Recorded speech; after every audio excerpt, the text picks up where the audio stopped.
contando aqui um pouquinho. Conta um pouquinho da sua vida, da sua história. Vamos te conhecer um pouquinho mais. Então, eu moro em Itaporém há um tempinho, mas frequento cachoeiras desde sempre, né? Por causa da família da minha mãe aqui, cresci aqui. Então, hoje eu venho mais esporadicamente, mas continuo frequentando. Sou formada em Direito, Social Media há 3 anos. Gosto muito dessa área de comunicação, de marketing. Trabalhando muito, bastante. E tentando, né, conciliar tudo, vida pessoal, profissional, seguindo aí. Ah, bacana. E uma pergunta assim, por que você decidiu mudar de área? Porque você começou no Direito e por que você foi para Social Media agora? Eu sempre gostei muito de comunicação, né? Gostava muito de publicidade, tudo assim. Desde criança acompanhava muito. Mas terminei o ensino médio, gostava do direito também, fui fazer. Comecei a fazer, gostei, continuei. Me envolvi bastante, fiz vários estágios. Queria ser delegada, terminei a faculdade, estava estudando para concurso. E fiquei nessa uns 2 anos, assim, vivendo para concurso. Só que uma hora vai cansando, né? Vai puxando, ficando pesada. É uma vida ingrata. E o concurso que eu queria não abria, então assim, eu já não estava mais tão disposta a pagar o preço. Entendi. E por hobby, ia estudando comunicação, olhando, curtia muito redes sociais. Tinha uma amiga minha que já era social media. E a gente trocava muito, né? Por ela saber que eu gostava, então a gente conversava. Vamos fazer alguma coisa junto? Vamos? Não, nada a ver, não é pra mim, que isso? E em determinado momento, né? Ela sempre me incentivando. Uma hora eu falei, pode ser que dê certo. Vamos ver, vamos fazer um teste, né? Porque o máximo que podia era dar certo. Porque errado já tava dando. Eu já não tava mais tão animada assim no concurso. Já tava meio, né? Não tava mais disposta realmente a pagar o preço. Não sabia quando que ia abrir. E arrisquei. E foi a melhor coisa que eu fiz. Assim, hoje eu gosto muito do que eu faço. Não me vejo fazendo outra coisa. Não me vejo voltando pro direito. Gosto bastante. Não me arrependo de ter mudado de área. Ah, que maneiro, cara. Você começou pegando cliente de direito ou alguma coisa assim? Não. Nessa área? Não? Ligação nenhuma. Você eu não começou na área de escritório agora. Tem 6 meses. Caraca. Meu primeiro cliente assim, da área do direito. Gostou de atuar de volta na área, assim? Tipo, tem algum contato? Sim, ok. Assim, me facilita muito na criação de conteúdo, né? Sim. Por já conhecer, assim, os assuntos, conhecer algumas muito mais fácil, também. né? Me poupa um pouquinho, entre aspas, a pesquisa, ficar, né, debruçando um assunto que eu não conheço, desconhecido. Então é um pouquinho mais fácil pra mim. Ah, entendi. Gosto. Só dar uma interrompida pro parceiro. Faz um pouco pra mim. Acende aquela luzinha ali. Ah, essa amarela. Esse da luzinha. Bota amarelinho. Parece. Valeu. Tá de boa, porque quando começa a falar, eu falo muito rápido. Não. Ah, tá. Tá tranquilo. Tá tranquilo, velocidade é ótima, dá pra entender. Porque você tem uma boa oratória. Se você não tivesse uma boa oratória aí é complicado. Não conseguisse gesticular bem, falar bem as palavras, beleza. Não, começa a falar rápido, falar alto, pra mim dar não, relaxa. Relaxa. Questão de volume, essas coisas, a gente regula depois também. A gente pode mexer um pouquinho. Se ficar um pouquinho alto, a gente ajuda. Meu problema é alto. Tá? A gente regula, relaxa. Tá, beleza. Não, pelo menos não é baixo. Quando é baixo demais, que às vezes fica um pouquinho mais difícil. É pior, né, pra aumentar. É pior. É melhor abaixar quem fala alto do que aumentar quem fala baixo. Imagina, porque tem uma hora que chega e não dá mais pra aumentar. Tem uma hora que não dá pra aumentar. E às vezes um barulhinho, uma coisa ou outra, vai atrapalhando o áudio. Quando a pessoa fala muito baixinho e tal. Nossa. Então, mas por exemplo, o meu microfone, como eu já sei o meu tom de voz, já testei várias gravações, ele já é regulado um pouquinho mais alto que o seu. Pra você. Porque eu já sei que eu falo mais baixo que a maior parte das pessoas, mas eu também mantenho o meu tom de voz do começo ao fim. Então acho eu acabo não me alterando. Gente, como faz? Costume. É costume. Costume. Eu falo na mesma posição, perto do microfone, falo tudo muito certinho, então é mais fácil de regular o meu do que do convidado. Entendeu? Mas assim, é super bacana. Adoro, cara, tô me divertindo fazendo podcast. Imagina. Hoje é segundo já e tá de boas. No segundo hoje, no caso. Segundo hoje, segunda gravação de hoje. Essa gravação aqui vai pro ar provavelmente em julho, início de agosto, acho. Primeira, segunda semana de agosto, a gente tá lá. Beleza, me avisa antes. Já vi. Com certeza, gente.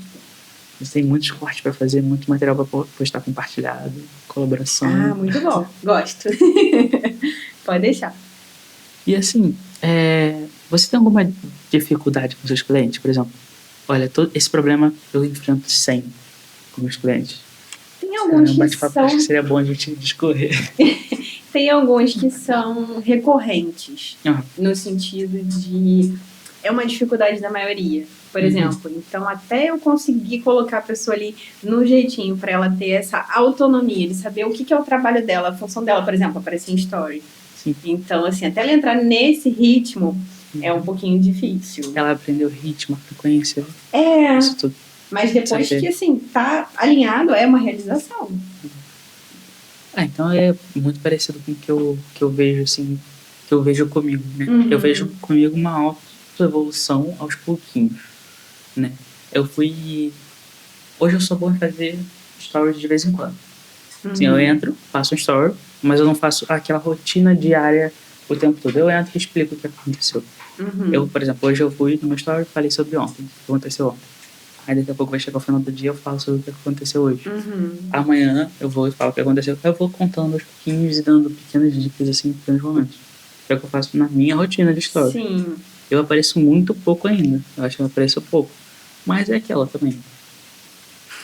Então, essa também eu escuto bastante. O que eu vou fazer além do que eu já estou fazendo? Sabe? É meio complicadinho. Eu acho que depende muito também do nicho, do que aquele trabalho pede naquele momento. Tem nichos, por exemplo, que são mais... Pede uma rotatividade maior, pede uma intensidade maior. Outros não. Então não adianta você ficar aparecendo também só pra cumprir tabela. Tá lá, aparece, fala qualquer besteira, pronto, apareci. Eu, né, pode ser meio compatível isso, mas eu prego você aparecer pontualmente, de uma forma mais efetiva, mais eficaz, mais estratégica, que fica aparecendo todo dia bobeira. Você pode usar o seu story de outra forma. Eu uso o meu story com 2 objetivos. Rotina e dicas, tanto para empreendedores quanto para tráfego. Para tráfego, eu vejo que eu tenho pouco público. Eu tenho um maior público de empreendedores. Tanto por causa do podcast, quanto por causa da própria empresa que eu toco. Então, acaba que eu falo mais para empreendedores do que para tráfego. Só que o tempo todo eu falo de tráfego como uma forma de explicar o que é o tráfego para quem é empreendedor. É parte, né, do processo. É parte da rotina. Assim, o post que eu mais fiz até hoje é o que é tráfego pago. E é a dúvida que eu mais respondo até hoje. Imagina, porque as pessoas desconhecem muito, né? Apesar de ter crescido muito nos últimos tempos, tem gente que não faz a menor ideia do que é marketing digital. Tá, mas aí dentro do marketing tem várias profissões, cada um é específico, cada momento o seu negócio pede uma coisa, né? Então, assim, é um trabalho de formiguinha, realmente, você ensinando, compartilhando. Eu vejo que é muito parecido com os processos de venda que a gente tem. É one-on-one. Você vê, você fala com uma pessoa, você sabe que você convenceu aquela pessoa e ela sabe agora o que você está fazendo da vida. Aí daqui a pouco você chega com outra e explica de novo. E assim vai aos pouquinhos. Exatamente. Até você ter uma massa homogênea ali de pessoas que já têm uma consciência mais evoluída. E é um processo que demora. E é uma coisa gradual, por exemplo, se eu chegar pra minha avó hoje e perguntar o que eu faço, ela vai falar, então, aquele negócio lá no computador, ela não vai saber explicar direito o meu trabalho, entendeu? E tá tudo bem também, é um processo. Assim, hoje, por exemplo, quem eu vejo que da minha família tem mais idade, sabe realmente o que eu faço, como eu faço, é o meu pai, é o cara que mais convive comigo. Mas é aquele cara que tá todo dia comigo, basicamente. Então, todo dia ele tá vendo, ele tá vivenciando. Ele já investiu comigo em coisas da empresa. Ele já rodou tráfego com coisas que ele achou que ele queria testar uma ideia. Ele falou assim, toma aqui um dinheiro, bota aí pra ver o que vai acontecer. Entendeu? Então, assim, ele já realmente tangenciou os resultados. O que é mais fácil, né? E o que eu imagino, assim, por exemplo, vejo de dificuldade, é a gente criar etapas para o cliente ir passando, né? Que é o processo, vamos passar essa etapa aqui. Beleza, você tem que controlar a ansiedade do cliente. Bastante. Como é que você faz para controlar a ansiedade do teu cliente? Então, eu divido muito a responsa, sabe? Com ele. Legal. Porque, por exemplo, eu sou parte do trabalho. O meu trabalho é um intermédio entre o que ele está fazendo, o que é o negócio dele, aquele produto, aquele serviço, a como eles vão chegar, esses trabalhos vão chegar literalmente nas pessoas. Então, eu sou uma etapa. Eu não consigo fazer tudo sozinha. Adoraria gerar resultado para ele sozinha, mas eu não consigo. Eu não posso. Então, assim, isso aqui é o meu trabalho, isso aqui é o dele. Por exemplo, aparecer em story, tudo isso. Não adianta eu pegar um cliente e falar, nossa, quero vender muito mês que vem, se ele não quer fazer um story. Então, assim, é um trabalho que eu não vou conseguir fazer sozinha para ele. Então, a gente alinha a expectativa. Fala, olha, eu preciso de você para fazer isso aqui também. Então, a gente trabalha em conjunto. Mas, claro que tudo é um processo. Eu nunca vou chegar para um cliente meu e falar, olha, amanhã você precisa estar aparecendo no story. Uma pessoa que tem pavor de câmera. Não tem como, não vai funcionar. Então, eu falo, olha, vamos usar uma foto. Tem como você fazer um vídeo aqui? Ah, legal. Mas tem como você fazer um vídeo narrando? Ah, tá. Tem como você botar uma foto sua no negócio? Tem como você falar? Então, são etapas, né? Uma coisa gradual. Gradual mesmo. Realmente bem formiguinha. Exatamente. E nisso ele consegue reconhecer, assim, as conquistas dele também. Eu tenho cliente que não podia ouvir falar, não vou aparecer, Deus me livre, e hoje faz história na rua tranquilamente. Que fala, olha, fiz um conteúdo muito legal. Eu falo, nossa, que orgulho, que avanço. Então, assim, é realmente um processo. Então, se ele tá fazendo a parte dele direitinho, a minha tá direitinho, a gente pode complementar isso, então tem tudo pro trabalho dar certo. Tá tudo ótimo. Essa empresa, as duas que passaram, a Oficina e a Decor, as duas estão evoluindo demais nos stories. A Amarai também tá evoluindo, aos pouquinhos ela tá avançando, que é a Amanda. E assim, são coisas que você vê que precisa de um ano, às vezes, pra pessoa chegar no patamar. A Luíse, que é a Oficina da Beleza, que ela apoia a gente também, um projeto que tá sempre com a gente, sempre ajudando, sempre participando. Já veio aqui também no podcast. É uma coisa que eu tento muito, trazer o meu cliente no podcast. Legal. Que é uma forma dele se posicionar, dele explicar o que ele faz, né? Aí eu vejo a Luíse, cara, você vê, eu gravei curso da Luíse, deixa eu ver, foi antes da pandemia, 2018 a gente gravava vídeo dela. Cara, era 4 horas pra fazer um vídeo de 15 minutos. E hoje? Então, hoje em dia, na última vez que a gente gravou um curso dela, a gente gravou 9 aulas em um dia. E a gente não usou o dia inteiro, a gente usou tipo 4 horas de gravação. Porque ela já tá ali redondinha, no ritmo, né? Funciona muito bem. Ela sentou aí, ela sentou aqui assim, eu falei, estamos aqui, 2 câmeras, tudo certinho. Tá bom, Luiz, o roteiro é tal ponto, papo 1, 2, 3, 4. Beleza? Tá, gravando. Não, acabou. Matou a... Acabou. Pronto. Aí eu vou dando check. Tum. Beleza, acabou. Aí foram as aulas todas, rapidamente. Por quê? Porque vai se acostumando. Com certeza. Imagina pra ela reconhecer isso, né? Antigamente ficava o dia inteiro pra gravar um vídeo, hoje vai super rápido. Sim. E uma coisa que eu sempre explico pra pessoa é que isso não é falta de conhecimento dela.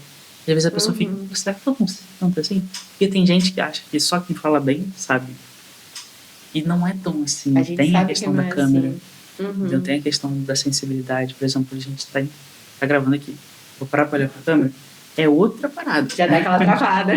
Dá um frezinho mais na barriga. Mas a gente falando aqui é mais fácil. Até por isso que eu gosto desse formato. Aqui, nosso podcast vai render quantos cortes pra gente depois. Verdade. Quantas conversas que não vão surgir depois.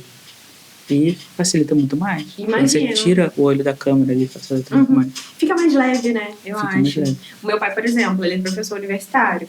Se ele encontrar qualquer pessoa na rua, se ele falar qualquer tema pra ele dar aula, ele vai ficar aqui 7 horas conversando com você. Agora falou, faz um vídeo. Aí fala, caramba, nunca sai a mesma coisa. A gente, pra gravar um story, quando precisa pra fazer alguma coisa no trabalho, é uma missão. Então, assim, é uma dinâmica muito diferente. Por exemplo, se fosse pra dar aula, pra curso, aula gravada e tal, eu sei que pra ele ia ser super complexo. Porque não tem aquele contato humano, né? Não tem, eu acho que essa informalidade que essa troca pede. E a rede social pede muito isso. É diferente da gente gravar um curso, de repente, que você pode fazer isso, que tá ali, né? Com o aluno que tá em casa assistindo.